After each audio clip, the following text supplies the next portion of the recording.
बस 2 line उसके बाद इसको खत्म कर दो। कि राजा रोड में कवरियन के जाऊंगा, अभी जाए तो दूर बाबा धांगा। आई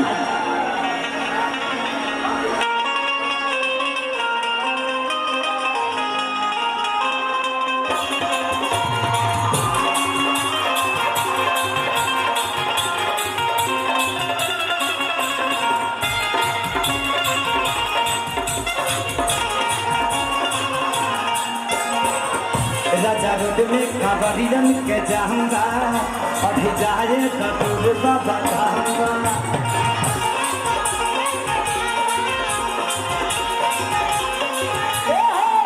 राजा रोड में कावरियन के जाऊंगा, अभी जाए के दूर बाबा धांगा। अरे ऐसे जानी हंडी जमाना हो,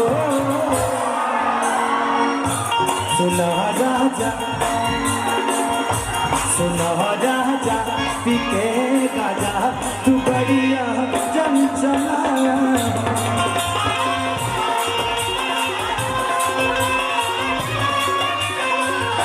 सुनो राजा पी के गाजा, तू बढ़िया चंचला।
ना समय बुझाई नहीं लोग बावे रोड पर, ए राजनी फल बाटे देवर के खोद पर।